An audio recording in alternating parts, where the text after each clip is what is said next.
BA first semester chapter 5 history मध्य एवं नवपाषाण कालीन संस्कृति मेडिवल एंड न्यूलिथिक कल्चर।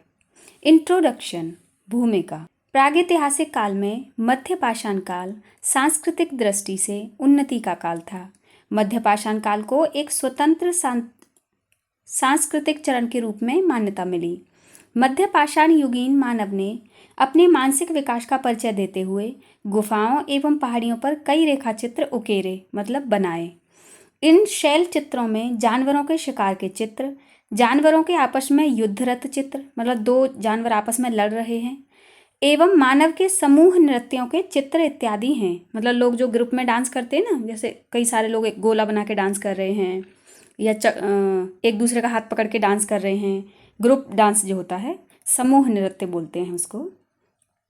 इस युग के अंतिम चरण में मानव ने आग पर मांस पकाना एवं घास को सिलबट्टे पर पीसना आदि सीख लिया था। घास मतलब ये जो चटनी वगैरह जो हम बनाते हैं, पुदीना, धनिया, आई थिंक ये सब कुछ।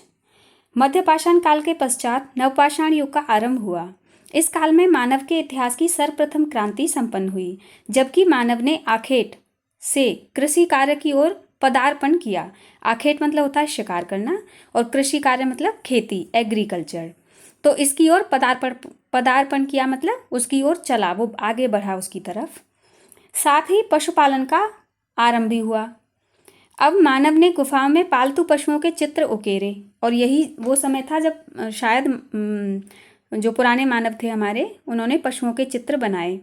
मानव ने पहिए का आविष्कार किया और पहिया भी बना लिया।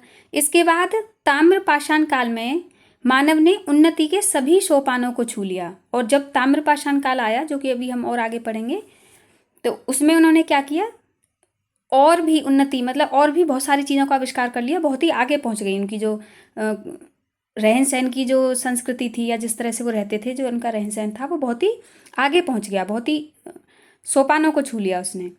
इस अध्याय में हम शैल चित्रकला के विशेष संदर्भ में उक्त सभी संस्कृतियों के भौगोलिक वितरण का तथ्यपरक अध्ययन प्रस्तुत करेंगे। इस चैप्टर में हम ये सब कुछ डिटेल में पढ़ेंगे। ये बहुत ही महत्वपूर्ण है। इससे आपके मध्य पाषाण कालीन संस्कृति, मीसोलिथिक कल्चर, ईसा से लगभग 9000 ईसा पूर्व, यानी जो ईसा का वर्थ जिसको हम मानते हैं, जिसको हम जीरो काउंट करते हैं, 0 से 1 जिसको हम काउंट करते हैं, उससे 9000 साल पहले महान हिमयुग की समाप्ति एवं जलवायु के शुष्क हो जाने के बाद ही पूरा पाषाण काल का अंत एवं मध्य पाषाण काल का उदय हुआ। वो बता रहे हैं कि हिमयुग की तो समाप्ति हो गई थी उस समय, और जलवायु कैसी हो गई थी, शुष्क हो गई थी, ड्राई हो गई थी। तो तब क्या हुआ, पूरा पाषाण काल का तो अंत हो गया एवं मध्य पाषाण काल का उदय हुआ, यानी उसकी शुरुआत हो गई। भारत में मध्य पाषाण काल के बारे में जानकारी सर्वप्रथम 1867 ईस्वी में हुई, जब C.L.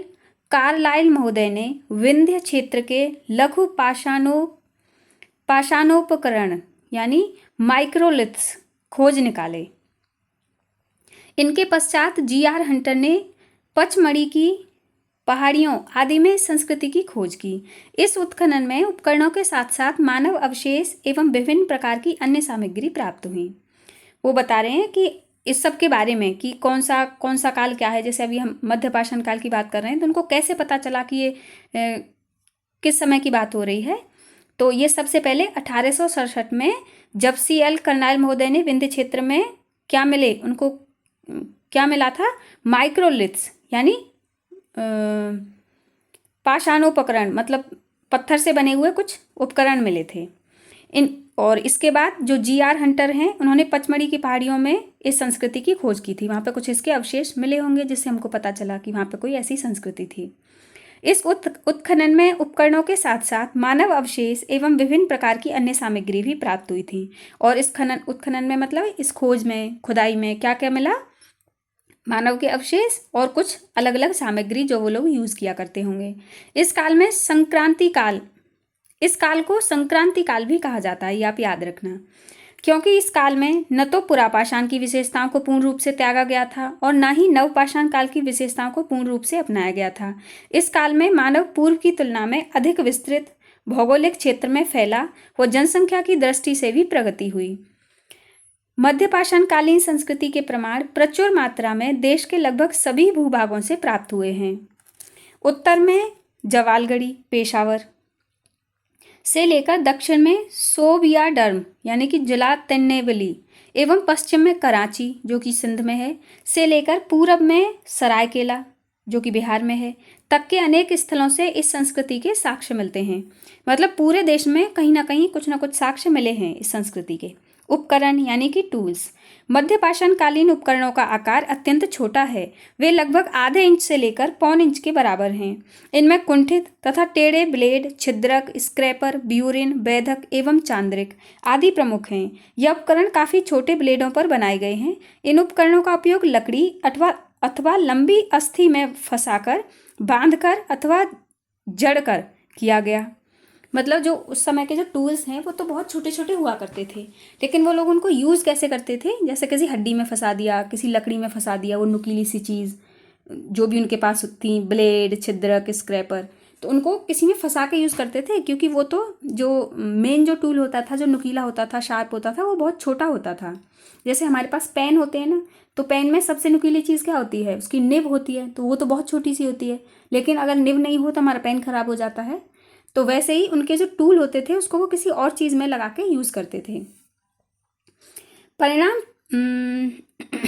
अतः प्रथम बार हत्ते अथवा मूठ का प्रयोग दृष्टिगोचर होता है और वो हैंडल वगैरह भी यूज़ किया करते थे, उनको हैंडल में यानी हत्ते में लगा के यूज़ करते थे। परिणाम स्वरूप इन उपकरणों का उपयोग तीर फलक, भाला फलक, हंसियाँ व चाकू आदि जैसे कार्यों में किया गया। पाषाण उपकरण चर्ट, चालसेडनी, जैस्पर, एगट, क्वार्ट्जाइट एवं फ्लिट जैसे कीमती पत्थरों के हैं। कुछ स्थानों से हड्डी तथा सींग के बने उपकरण भी प्राप्त हुए हैं। शैल कला के विशेष संदर्भ में वितरण एवं सांस्कृतिक विकास, cultural development with special reference to rock art.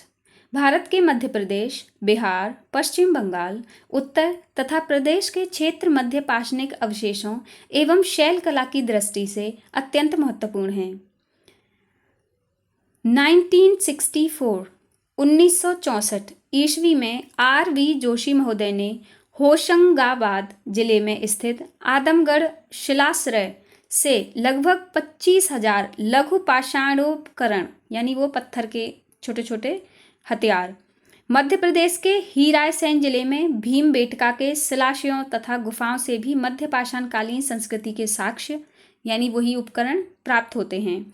इन गुफाओं की खोज 1958 ईस्वी में B.S. वानकरन महोदय ने की थी। बिहार के रांची, पलामू, भागलपुर, पश्चिम बंगाल के वर्धमान एवं उत्तर प्रदेश का विंध्य एवं मध्य गंगा घाटी वाला क्षेत्र मध्य पाषाण कालीन संस्कृति की दृष्टि से काफ़ी समृद्ध है, यानी वहाँ पे बहुत ज़्यादा ऐसी चीज़ें मिली हैं। मध्य पाषाण कालीन संस्कृति के निर्माता गाय, बैल, हाथी, गैंडा, भैंस, सूअर, हिरन आदि जानवरों के अतिरिक्त कछुआ व मछली आदि जलीय जीवों का भी शिकार करते थे। इस काल के मानव का रुझान कला के प्रति भी विकसित होता दिखाई देता है, क्योंकि हमें बहुत सारी कलाकृतियाँ मिली हैं ना जब खोज की गई है, तो इससे हमें पता चलता है कि वो लोग इसमें मतलब उनका रुझान था, उनको इंटरेस्ट था इस चीज़ में। मध्य प्रदेश व दक्षिण पूर्वी उत्तर प्रदेश के विंध्याचल पर्वत एवं कैमूर की पहाड़ियों में प्रचुर मात्रा में शैल चित्रों की उपलब्धता कला की अभिरुचि का संकेत देती है। यह शैल चित्र गुफाओं एवं पाषाण श्रेयों की दीवारों व छतों पर बनाए गए हैं। शैल चित्र लाल, गेरुए, सफ़ेद एवं भूरे रंगों में दृष्टिगोचर होते हैं। इन शैल चित्रों में आखेट की विभिन्न मुद्राएं, मत्स्य आखेट की कार्यशैली, खाद्य संग्रह व नृत्य संबंधी चित्रों को रेखांकित किया गया है। आदमगढ़, ये मध्य प्रदेश में है, आदमगढ़ की गुफाओं से उपलब्ध कुछ पालतू पशुओं के अवशेष यह संकेत देते हैं कि इस युग के मानव ने पशुपालन की प्रक्रिया को आरंभ तो किया, परंतु अर्थव्यवस्था का आधार नहीं बनाया। सराय नाहराय में हुए उत्खनन में खाना पकाने के लिए चूल्हे के प्रयोग भी चूल्हे के प्रयोग के भी साक्ष्य मिले हैं। यहाँ उत्खनन कार्य GR शर्मा द्वारा कराया गया था। इलाहाबाद, ये इलाहाबाद उत्तर प्रदेश में है, के चौपानी मांडो पुरास्थल 15,000 वर्ग मीटर क्षेत्र में फैला एक विस्तृत मध्य पाषाणकालीन संस्कृति का क्षेत्र है। यहाँ विभिन्न मध्य पाषाणकालीन उपकरणों के अतिरिक्त झोंपड़ियों के भी प्रमाण मिले हैं। कुछ हाथ के बने मिट्टी के उपकरण भी प्राप्त हुए हैं। इनके अलावा साबरमती घाटी व लायसिक पहाड़ियाँ जो कि गुजरात में हैं, और नर्मदा घाटी जो कि मध्य प्रदेश में है, त्रिपुरा महादेव की पहाड़ियाँ जो कि वो भी मध्य प्रदेश में है, तथा सावर एवं झेलम तट जो कि कश्मीर में है आदि से भी मिट्टी के बर्तनों के कई टुकड़े प्राप्त हुए हैं। कुछ बर्तनों जैसे मृत भांडों पर चित्रकारी का रेखांकन भी दृष्टिगोचर होता है। सराय नाहर राय उत्तर प्रदेश में इलाहाबाद विश्वविद्यालय के प्राचीन इतिहास विभाग के भूतपूर्व अध्यक्ष GR शर्मा एवं उनके सहयोगियों RK वर्मा एवं BD मिश्र के द्वारा कराए गए उत्खनन में 14 शवाधान तथा 8 गर्त चूल्हे यानी पिट हार्ट्स भी प्राप्त हुए हैं। शवाधान मध्य पाषाणकालीन मृतक संस्कार विधि पर प्रकाश डालते हैं। दफनाए गए शवों का सिर पश्चिम तथा पैर पूर्व की ओर हैं। उनके साथ पाषाण यानी कि पत्थर व अस्थि निर्मित उपकरण भी रखे गए हैं। चूल्हों से पशुओं की अधजली हड्डियां भी मिली हैं जो संकेत देती हैं कि चूल्हों का प्रयोग मांस भूनने में होता होगा।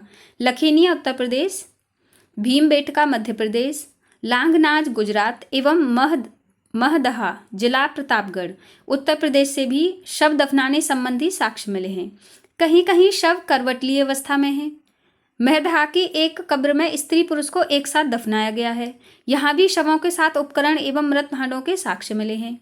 श्री RK वर्मा के मतानुसार उपरोक्त तथ्य इंगित करते हैं कि इस युग में परिवार जैसी प्रथा शुभारंभ हो चली थी, क्योंकि उन्हें लगता है कि क्योंकि वहाँ पे कुछ सामग्री मिली है, जैसे हम लोग करते हैं ना आज भी पिंडदान वगैरह जो करते हैं, तो ऐसे मृत भांड मिले हैं, कुछ और सामान भी मिला है, और कहीं कहीं पे ऐसा मिला है कि स्त्री पुरुष दोनों को एक साथ दफनाया गया है। तो इससे ये अनुमान लगाया गया है, क्योंकि ये ऐसा संकेत दे रहे हैं कि तब शायद फैमिली में रहना शुरू हो गया था, मतलब परिवार बनने लगे थे, लोग परिवार में रहने लगे थे। महदहा से सिल एवं लोढ़े की प्राप्ति इस तथ्य को रेखांकित करती है। जो सिलबट्टा होता है ना, वो भी मिला है उस जमाने में, कि इस काल में लोग घास के दानों को पीसकर खाने में काम लाते होंगे, मतलब इनसे कुछ पीसते होंगे, उसको खाते होंगे। निष्कर्ष, तो इसका कंक्लूजन क्या है? देखो, कई बार प्रश्न ऐसे आता है कि बस इसका कंक्लूजन पूछना है, जैसे अति लघु उत्तरीय प्रश्न है या लघु उत्तरीय प्रश्न है, तो हो सकता है वो आपसे ये पूछे कि मेडिवल उसका कंक्लूजन बताओ मध्य पाषाण काल का, तो बस आपको इतना ही लिखना है जो मैं भी पढ़ने वाली हूँ। इस प्रकार हम देखते हैं कि पुरा पाषाणकालीन मानव की तरह मध्य पाषाणकालीन मानव अब भी प्रमुखता आखेट पर ही निर्भर था। पशुओं से धीरे धीरे परिचय बढ़ रहा था। मांस को चूल्हे में पकाना, घास सिलबट्टे पर पीसना एवं अस्तित्व के अंतिम चरण में बर्तनों का निर्माण एवं परिष्कृत सूक्ष्म उपकरण मध्य पाषाणकालीन संस्कृति की प्रगति को इंगित करते हैं। अत्यंत संस्कार विधि एवं शवों के साथ खाद्य सामग्री एवं उपकरणों का रखा जाना मध्य पाषाणकालीन मानव के लोकोत्तर जीवन में विश्वास का सूचक है। अब हम पढ़ते हैं नवपाषाणकालीन संस्कृति, खाद्य उत्पादन का आरंभ। Neolithic culture, advent of food production. मानव जीवन में प्रथम महत्वपूर्ण क्रांति नवपाषाण काल में उस समय हुई जब कृषि एवं पशुपालन का शुभारंभ हुआ। इसके परिणाम स्वरूप मानव खाद्य संचयक अवस्था से निकलकर खाद्य उत्पादक बना। अतः खाद्य उत्पादक का आरंभ नवपाषाण काल की एक प्रमुख विशेषता है। मतलब शुरू तो मध्यपाषाण कालीन मानव ने भी किया था, लेकिन वो उसको सस्टेन नहीं कर पाए, आगे तक नहीं ले जा पाए। थोड़ा बहुत कुछ किया होगा उन्होंने, थोड़े शायद पशुपालन भी किया, थोड़ी बहुत खेती भी की, लेकिन उनको समझ में नहीं आया आगे क्या करना है, तो वो लोग फिर छोड़ दिया, या थोड़ा बहुत किया होगा उन्होंने। बेसिकली जो शुरू हुआ है वो हुआ है नवपाषाण काल में। ये आपको याद रखना है, कृषि और पशुपालन दोनों ही जो ठीक से जिनकी शुरुआत हुई है वो हुई है नवपाषाण काल में। ठीक है। इसके परिणाम स्वरूप मानव खाद्य संचयक अवस्था से निकलकर खाद्य उत्पादक बना। मतलब पहले तो बस वो शिकार करते थे या खाना इकट्ठा करते थे और उसको संचय करते थे, लेकिन अब क्या हो गया, अब इंसान उगाने लग गया। अतः खाद्य उत्पादक का आरंभ नवपाषाण काल की एक प्रमुख विशेषता है। जब प्रमुख विशेषता लिखने को आए तो आपको ये याद रखना है। खाद्य उत्पादन के अलावा नवपाषाण काल में अनेकानेक सामाजिक, आर्थिक व प्रौद्योगिक परिवर्तन संभव हुए। इन परिवर्तनों के परिणाम इस कदर दूरगामी थे कि विद्वानों ने इसे नवपाषाण क्रांति यानी कि नियोलिथिक रिवॉल्यूशन की संज्ञा दी है। भारतीय संदर्भ में नवपाषाण कालीन संस्कृति के साक्ष्य लगभग 4000 ईसा पूर्व से मिलना प्रारंभ होते हैं। यहाँ नवपाषाण कालीन संस्कृति के जो साक्ष्य मिले हैं उसके आधार पर सर्वश्री J.N. पांडे महोदय ने इसे भौगोलिक दृष्टिकोण से 6 भागों में वर्गीकृत किया है। नंबर 1 उत्तर भारत, नंबर 2 विंध्य क्षेत्र, नंबर 3 दक्षिण क्षेत्र, नंबर 4 मध्य गंगा घाटी, नंबर 5 मध्य पूर्व क्षेत्र, नंबर 6 पूर्वोत्तर भारत। अब हम इनको डिटेल में पढ़ते हैं। नंबर 1 उत्तर भारत, इसके अंतर्गत कश्मीर प्रांत के झेलम घाटी में स्थित बुर्जहोम तथा गुफ कराल उल्लेखनीय हैं। 1935 ईस्वी में डी टेरा एवं पीटरसन महोदय ने बुर्जहोम की खोज की। T.N. खजांची महोदय ने 1960 से 1964 के मध्य यहाँ विधिवत उत्खनन कार्य संपन्न कराया। यहाँ की खुदाई से गड्ढे वाले घरों के अवशेष मिले हैं। शवों के साथ साथ पालतू कुत्तों को भी दफनाने के साक्ष्य मिले हैं। गुफ कराल नामक स्थल की खुदाई 1981 ईस्वी में A.K. शर्मा के नेतृत्व में संपन्न हुई। यहाँ के उपकरणों में ट्रैप पत्थर की कुल्हाड़ी, बसूली, कुदाल, छेनी, खुरपी, बैधक आदि हैं। हड्डियों से निर्मित उपकरण भी प्राप्त हुए हैं। मिट्टी के बर्तन भी मिले हैं। जौ, गेहूं, मटर एवं मसूर आदि अनाज के दानों का मिलना कृषि कार्य को इंगित करता है। सिलबट्टे एवं हड्डियों की सुइयों का मिलना दर्शाता है कि इस काल के लोग अनाज पीसने एवं वस्त्र सिलने की विधि से परिचित थे। चाक एवं हाथ से निर्मित मिट्टी के घड़े व बर्तन भी मिले हैं। कुछ मिट्टी से निर्मित चूड़ियां भी मिली हैं। इस युग में आयताकार मिट्टी और कंकड़ व पत्थर की दीवारों के बने मकानों के अवशेष प्राप्त होते हैं, जिनमें चबूतरे और अनेक कमरों के होने के भी साक्ष्य मिलते हैं। उक्त सांस्कृतिक साक्ष्यों की रेडियो कार्बन विधि, ऊपर जो भी जितने भी साक्ष्य मैंने पढ़े हैं उनकी जब सांस्कृतिक साक्ष्यों की क्या किया, रेडियो कार्बन विधि द्वारा, जिसे हम C14 बोलते हैं। इससे क्या होता है, हम एक निश्चित समय का पता लगा पाते हैं कि कोई चीज़ कितनी पुरानी है। उक्त सांस्कृतिक साक्ष्यों की रेडियो कार्बन विधि यानी काल निर्धारण की C14 विधि दर्शाती है कि यह सांस्कृतिक मोटे तौर पर 2500 ईसा पूर्व से 14000 ईसा पूर्व तक हो सकते हैं, मतलब 2500 से 1400 के बीच के हो सकते हैं। फली फूली मतलब ये जो संस्कृति है, ये जो अभी जिसके बारे में हम बात कर रहे हैं, ये लगभग 2500 से 1400 के बीच में चली है। अतः विद्वानों ने उत्तर भारत की नवपाषाण कालीन संस्कृति को मेसोपोटामिया की संस्कृति से भी अधिक प्राचीन माना है। अब नंबर 2 है विंध्य क्षेत्र। विंध्य क्षेत्र में नवपाषाण कालीन साक्ष्य सर्वप्रथम मिर्जापुर व बांदा, जो कि उत्तर प्रदेश में है, में खोजे गए हैं। विंध्य क्षेत्र के प्रमुख नवपाषाण कालीन पुरास्थल इलाहाबाद जिले के बेलन नदी के तट पर स्थित कोलिडहवा, महगड़ा तथा पंचोह एवं अदवा घाटी के तट पर स्थित इंदारी हैं। यहाँ प्राप्त उपकरणों में गोल समन्तांत वाली पत्थर की कुल्हाड़ियाँ बहुतायत में प्राप्त हुई हैं। लकड़ी के खम्भों को जमीन में गाड़कर गोलाकार या अंडाकार झोंपड़ी बनाने के साक्ष्य भी मिले हैं। खुरदरे व चमकीले बर्तन मिले हैं। इनमें चौड़े मुंह की हड्डियाँ, तश्तरी व तसले मुख्य हैं। रस्सी के छाप वाले बर्तन भी मिले हैं। मृद भांड काले और लाल दोनों ही रंगों में प्राप्त हुए हैं। भेड़, बकरी, सूअर, हिरन आदि की हड्डियों का मिलना ये संकेत देता है कि इन जानवरों को पाला जाता था अथवा शिकार किया जाता होगा। या तो पालते होंगे या इनका शिकार करते होंगे, इसलिए क्योंकि उनके आसपास ये हड्डियाँ मिली है ना, इसलिए। कोल्डिहवा के उत्खनन की एक विशिष्ट उपलब्धि यह है कि यहाँ पर धान की खेती के प्राचीनतम प्रमाण मिले हैं और ये समय है आपका 7000 से 6000 ईसा पूर्व में प्राप्त होता है। नंबर 3 है दक्षिण क्षेत्र। दक्षिणी भारत के कर्नाटक, आंध्र प्रदेश तथा तमिलनाडु से इस युग के कई साक्ष्य मिले हैं। यहाँ पर कई स्थलों पर पॉलिशदार प्रस्तर कुल्हाड़ियाँ, स्लेटी एवं काले रंग की मिट्टी के बर्तन तथा हड्डी से निर्मित उपकरण मिले हैं। कृषि एवं पशुपालन के भी साक्ष्य यहाँ मिले हैं। गोल एवं चौकोर घर के भी साक्ष्य मिले हैं, जो संभवतः मिट्टी तथा सरकंडे की सहायता से निर्मित हुए होंगे। इस काल में मृतकों को मकान के अंदर दफनाने का प्रमाण मिलता है। इन साक्ष्यों का काल 2500 ईसा पूर्व से 1000 ईसा पूर्व के मध्य है।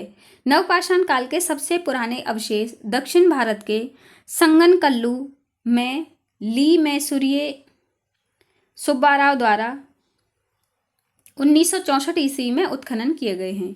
सबसे प्राचीन अवशेष, सबसे प्राचीन मतलब सबसे पुराने, कहाँ मिले हैं? संगनकल्लू में। और किसने खोजे थे? ली मैसूरिये सुब्बाराव द्वारा खोजे गए थे सन 1964 यानी कि 1964 में। ये एक महत्वपूर्ण पॉइंट है जो आपको याद रखना है। नंबर 4 है मध्य गंगा घाटी। इस क्षेत्र के अंतर्गत चिरांद, जो कि जिला सारण बिहार में है, नामक स्थल से इस संस्कृति के साक्ष्य मिले हैं। यहाँ प्राप्त कुछ सांस्कृतिक साक्ष्य विंध्य क्षेत्र से उपलब्ध साक्ष्यों से मेल खाते हैं। फिर भी हड्डियों से निर्मित उपकरणों का बहुतायत में प्राप्त होना इस बात का संकेत देता है कि नवपाषाण कालीन संस्कृति यहाँ स्वतंत्र रूप से फली फूली। C14 कार्बन विधि द्वारा इस संस्कृति का काल 1800 ईसा पूर्व से 1200 ईसा पूर्व निर्धारित किया गया है। मतलब वो उसके ही बीच का टाइम है। ये तो था आपका 2500 से 1000 वर्ष के बीच था, और ये दूसरा है 1800 से 1200 के बीच। नंबर 5 है मध्य पूर्व क्षेत्र। इस क्षेत्र के तहत प्रमुखतः बरूडीह सिंहभूमि बिहार एवं कुचाई मयूरभंज उड़ीसा नामक पुरा स्थलों पर डॉक्टर सेन व थॉपर द्वारा उत्खनन कार्य कराया गया। यहाँ प्राप्त साक्ष्यों में पॉलिशदार गोल कुल्हाड़ियाँ, बसूली, कुदालें, कटोरे, कलश व घुंडीदार कलश विशेष हैं। इस क्षेत्र में कृषि और पशुपालन संबंधी प्रमाण प्रत्यक्ष रूप से प्राप्त नहीं हुए हैं। इनका काल 2000 ईसा पूर्व से निर्धारित किया गया है। नंबर 6 है पूर्वोत्तर भारत।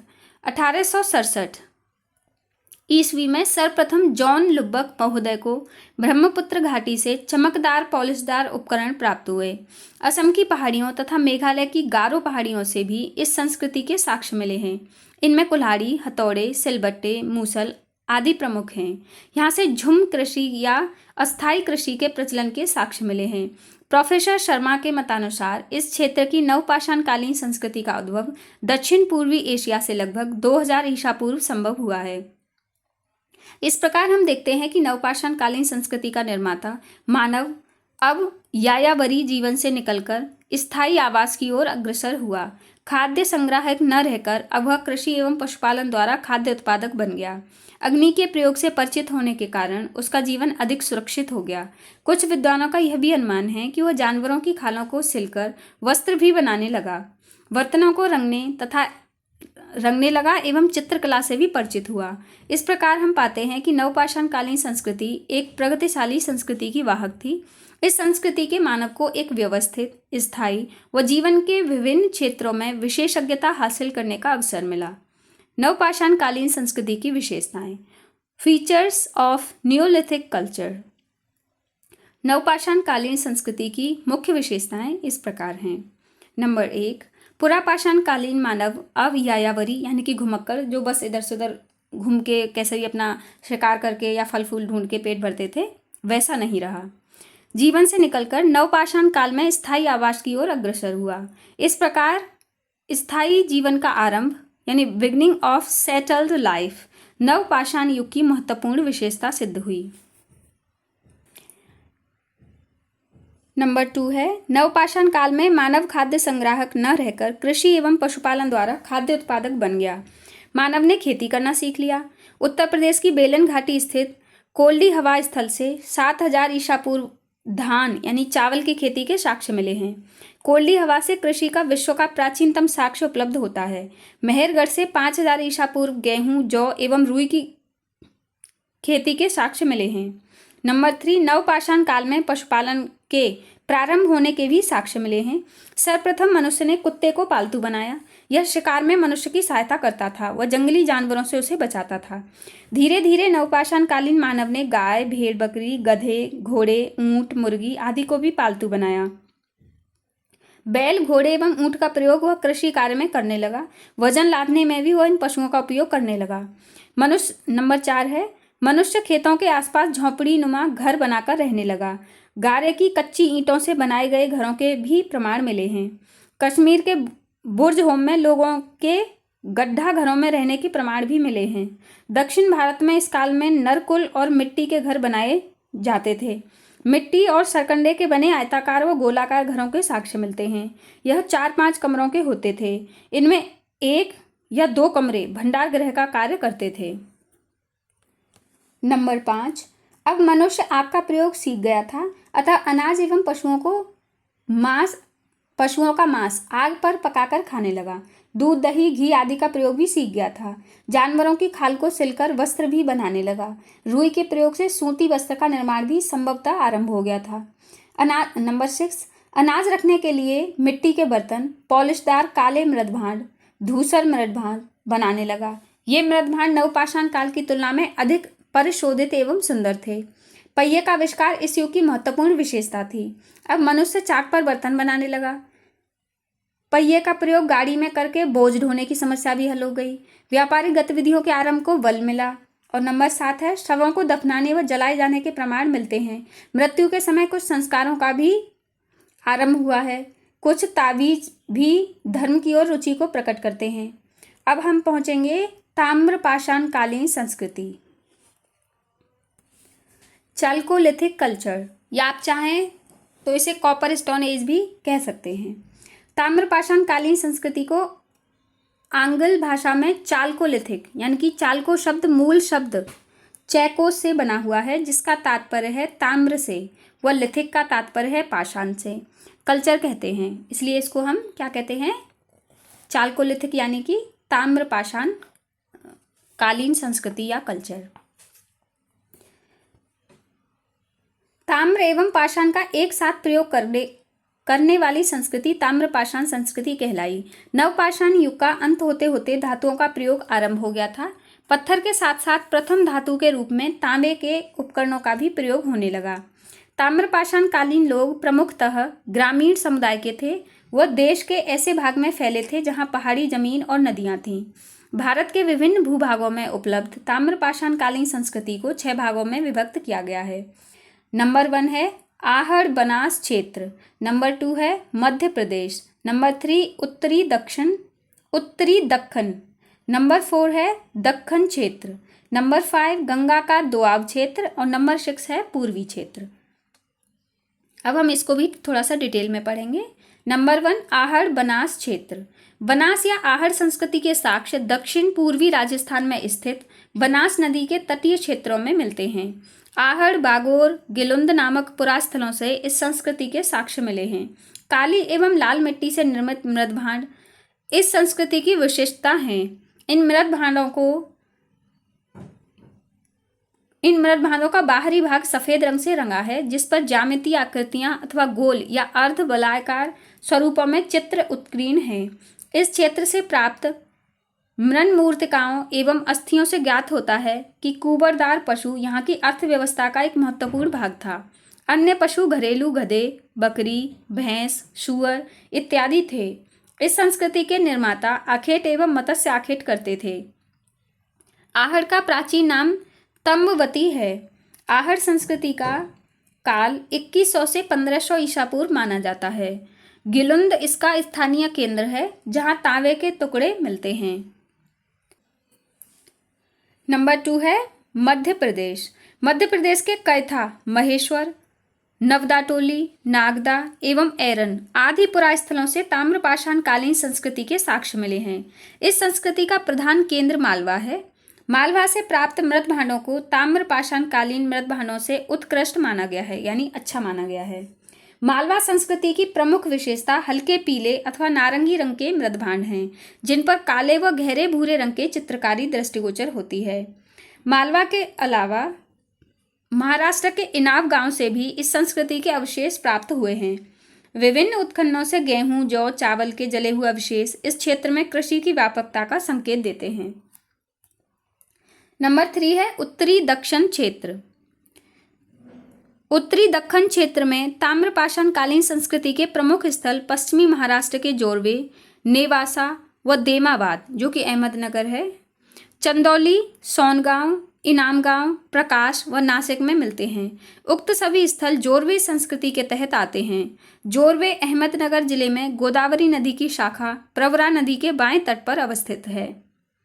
कृषि में सिंचाई जैसे विकसित तथ्यों का समावेश यहाँ दृष्टिगोचर होता है। जॉर्वे संस्कृति के मृद भांडों की ऊपरी सतह लाल अथवा नारंगी है, जिस पर काले रंग की ज्यामितीय आकृतियां उत्कीर्ण हैं। शव दफनाने के साक्ष्य भी मिले हैं। दफनाए गए शवों के सिर उत्तर में व पैर दक्षिण में मिलते हैं। कच्ची एवं पक्की ईंटों से निर्मित शीर्ष रहित एवं शीर्ष सहित नारी पात्रों की मूर्तियां मिली हैं। संभवतः यह मूर्तियां प्रजनन शक्ति की उपासक स्वरूप उपयोग में लाई जाती रही होंगी। उत्खनन से प्राप्त जॉर्वे संस्कृति के पुरास्थलों से संकेत मिलता है कि ग्रामों के केंद्र भाग में प्रमुख, कुलीन अथवा प्रभावशाली लोग निवास करते थे। नंबर 4 है दक्खन क्षेत्र। भारत के दक्षिणी पठार में प्रमुखतः पिकलीहल, ब्रह्मगिरी एवं मस्की आदि पुरास्थलों से ताम्रपाषाण कालीन संस्कृति के साक्ष्य मिले हैं। इन साक्ष्यों से कृषि, आखेट, खाद्य संग्रह की अवस्था दृष्टिगोचर होती है। लाल एवं गेरुए मृद भांड प्राप्त हुए हैं। नंबर 5 है गंगा का दोआब क्षेत्र। गंगा दोआब क्षेत्र के बहादुरबाद, अम्बाखेड़ी, हस्तिनापुर व अतरंजी खेड़ा, सौराष्ट्र में लोथल, रंगपुर, सोमनाथ एवं रोजड़ी आदि पुरास्थलों से ताम्रपाषाण कालीन संस्कृति के साक्ष्य मिले हैं। मध्य गंगा घाटी के ताम्रपाषाण कालीन संस्कृति के तहत यहाँ गेरुए रंग के मृद भांड बनाने की संस्कृति काफी फली फूली। इनके अलावा यहाँ तांबे से निर्मित कड़े, छल्ले, तलवार एवं कुल्हाड़ियाँ भी प्राप्त हुई हैं। नंबर 6 है पूर्वी क्षेत्र। पूर्वी भारत के चिरांद, विंध्य क्षेत्र, पश्चिम बंगाल यानी कि वीरभूम, बिहार, सेवार, सोनपुर, पूर्वी उत्तर प्रदेश, रेवड़ाडीह, नौहान आदि पुरास्थलों से इस संस्कृति के साक्ष्य मिले हैं। यहाँ मिट्टी से बर्तन बनाने की कला काफी उन्नत थी। हस्त निर्मित मोटी परतयुक्त धवल मृद भांड एवं चाक द्वारा निर्मित लाल एवं काले मृद भांड इस संस्कृति की प्रमुख विशेषता है। इस क्षेत्र में मिट्टी के टोंटीदार पात्र, कटोरे, लोटे आदि भी मिले हैं। इनके अतिरिक्त टेराकोटा पद्धति से निर्मित विभिन्न उपकरण भी यहाँ मिले हैं। नाग पूजा के साक्ष्य भी यहाँ मिलते हैं। जलोढ़ मिट्टी वाले मैदानों और घने जंगलों वाले इलाकों को छोड़कर प्राय समस्त भारत में ताम्रपाषाण संस्कृति के साक्ष्य मिलते हैं। इन संस्कृतियों में परस्पर भिन्नता मुख्यतः मृद भांडों के माध्यम से देखी जा सकती है। इस युग के लोगों ने पहाड़ियों से कम दूरी तथा नदी तटों पर घर बनाए हैं। वे लघु पाषाण उपकरणों के साथ तांबे के उपकरण भी प्रयुक्त करते थे। सर्वप्रथम चित्रित मृद भांडों का प्रयोग इनके द्वारा ही किया गया था। वे पकाने, खाने, पीने व सामान रखने हेतु इन मृद भांडों का ही प्रयोग करते थे। लोटा व थाली दोनों का ही प्रयोग इनके द्वारा किया गया था। कायथा यानी कि मालवा और एरन जो कि सागर मध्य प्रदेश है, उनकी सर्व प्राचीन बस्तियां हैं। उन्होंने ही सर्वप्रथम बड़े बड़े गांव बसाए। ताम्रपाषाण युगीन लोग गाय, भेड़, बकरी, सूअर और भैंस पालते थे। हिरण का शिकार करते थे, परंतु वे पशुपालन का सदुपयोग न कर सके। वे गेहूं, चावल, बाजरा, मसूर, उड़द, मूंग, दलहन, मटर, रागी, अलसी तथा कपास उगाते थे, परंतु हल और फावड़ा की अनुपलब्धता के कारण विस्तृत कृषि के स्थान पर इस संस्कृति के लोग झूम खेती करते थे। ये मछली पकड़ने के लिए कांटे यानी कि बंसी का प्रयोग करते थे। अपना घर गीली मिट्टी थोपकर बनाते थे। इस संस्कृति के निर्माता तांबे का शिल्प कर्म और पत्थर का कार्य भी अच्छा करते थे। यह सभी ताम्रपाषाण कालीन संस्कृतियों विशेषतः उन भूभागों में फली फूली जहां कृषि हेतु पर्याप्त उपजाऊ भूमि उपलब्ध थी। एरन के विशेष संदर्भ में ताम्रपाषाण कालीन संस्कृति की विशेषताएं।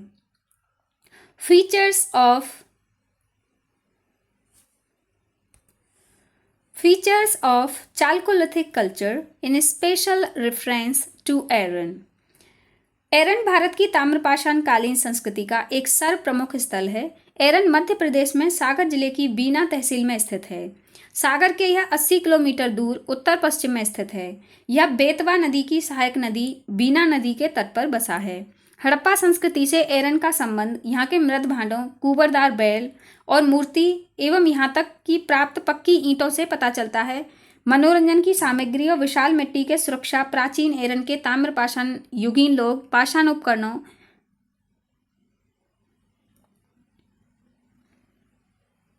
व खाई के साथ साथ तांबे की वस्तुओं से भी प्रयोग करते थे।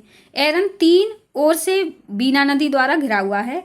चौथी असुरक्षित दिशा को एरन वासियों ने मिट्टी की एक विशाल दीवार तथा खाई बनाकर सुरक्षित किया। इस दीवार की वर्तमान में ऊंचाई 5.5 मीटर, चौड़ाई 30 मीटर एवं लंबाई 1 किलोमीटर है।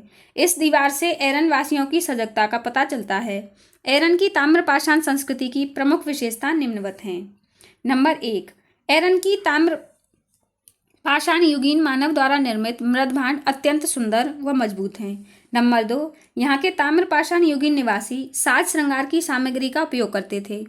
नंबर 3, यहाँ हाथी के दांत के लटकन, ताम्र मुद्रिका, शंख, तांबा एवं पक्की मिट्टी की चूड़ियाँ, कर्ण आभूषण, सुगंधित तेल एवं विविध सामग्री के मनके प्राप्त हुए हैं।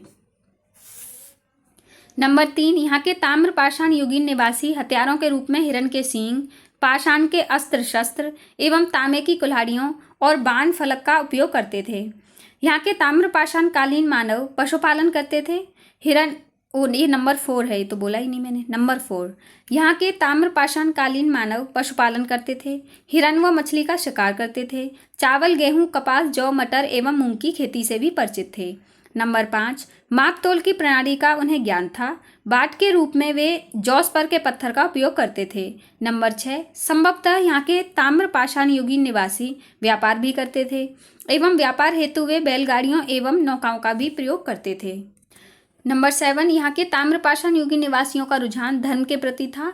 वे बैल, वृक्ष, मातृ देवी एवं अग्नि की पूजा एवं उपासना भी करते थे। नंबर 8, एरन के ताम्रपाषाण युगीन निवासी अपने घर मिट्टी, बांस, घास व पत्तों का उपयोग करके बनाते थे। इनके मकानों के फर्श मिट्टी व बजरी को कूटकर बनाए जाते थे।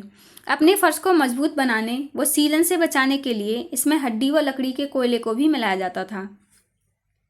एरन की ताम्रपाषाण युगीन संस्कृति सांस्कृतिक रूप से अत्यंत उन्नत थी। अपनी भौगोलिक एवं सांस्कृतिक विशेषताओं के कारण ही गुप्तकालीन शासकों को एरन ने आकर्षित किया। समुद्रगुप्त ने एरन अभिलेख की खोज कनिंघम ने की थी। इस अभिलेख से पता चलता है कि समुद्रगुप्त अपनी पटरानी एवं परिवारजनों के साथ एरन में रहा था। यहाँ कई गुप्त युगीन मूर्तियाँ प्राप्त हुई हैं। एरन में पुरातत्विक खोज, एरन ये हेडिंग है कि एरन में पुरातत्विक खोज। अब हम इसके बारे में पढ़ेंगे। एरन में ताम्रपाषाण युगीन संस्कृति का आरंभ 2000 ईसा पूर्व में हुआ था एवं अंत 7वीं शताब्दी ईसा पूर्व हुआ। एरन की ताम्रपाषाण युगीन संस्कृति का पता सागर विश्वविद्यालय द्वारा प्रोफेसर KD वाजपेयी एवं डॉक्टर उदयवीर सिंह के संयुक्त निर्देश में हुई खुदाई से चला। 1984 से 1985 और 1981 से 1988 ईस्वी के दौरान प्रोफेसर सुधाकर पांडे एवं डॉक्टर विवेक दत्त झा के संयुक्त निर्देशन में यहाँ पुनः उत्खनन हुआ। इन्हें यहाँ ताम्रपाषाण युगीन संस्कृति के साथ साथ नवपाषाण संस्कृति एवं कायथा संस्कृति के भी अवशेष प्राप्त हुए। गुप्तकालीन भानुगुप्त का 510 ईस्वी का एरन अभिलेख यहीं से प्राप्त हुआ है। यह भारतवर्ष में सती प्रथा का प्रथम साक्ष्य माना जाता है।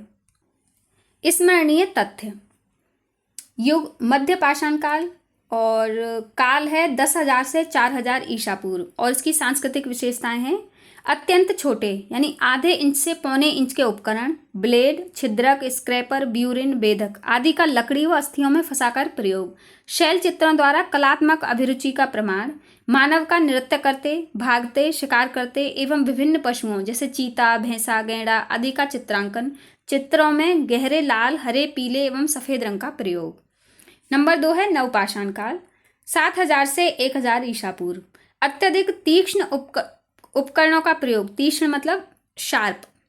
स्थायी जीवन का आरंभ यानी कि एक जगह रहने लग गए थे। कृषि एवं पशुपालन का आरंभ, आग का प्रयोग सीख गया था और पहिए के चाक द्वारा मिट्टी के बर्तनों का निर्माण करता था। नंबर 3 है ताम्रपाषाण काल, 3,000 से 700 ईसा पूर्व। पत्थर के साथ साथ तांबे के उपकरणों का भी प्रयोग हो गया था। चित्रित मृदभांडों का, खाना पकाने के बर्तनों के रूप में प्रयोग, झूम खेती का प्रयोग, व्यापार एवं वस्तु विनिमय का आरंभ, मातृ देवी एवं वृषभ की पूजा साक्ष्य, ये सब मिलते हैं। नंबर 4 है कांस्य युग, 3,000 से 2,000 ईसा पूर्व। पहले मिस्र, बाद में मेसोपोटामिया एवं उत्तर पश्चिम भारत में कांसे का प्रयोग। कांसा मजबूत एवं टिकाऊ होने के कारण इसका नौका, चाक, रथ एवं अन्य शस्त्र बनाने में प्रयोग किया जाता था। अब हैं कुछ महत्वपूर्ण ताम्रपाषाण कालीन संस्कृतियाँ।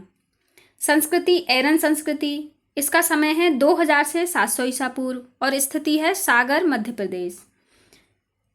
ये मैं आपको लिखा हुआ प्रोवाइड करवा दूंगी, तो आप इसको वहाँ से याद कर लेना। चलो आज के लिए बस इतना ही, फिर मिलते हैं नेक्स्ट चैप्टर में। और बाकी का और वीडियोस देखने के लिए आप इस चैनल पे जाएंगे, प्लेलिस्ट विजिट करेंगे, जिसमें कि history BA first semester history करके जो प्लेलिस्ट है उसमें आपको और हिस्ट्री के मिल जाएंगे। ठीक है।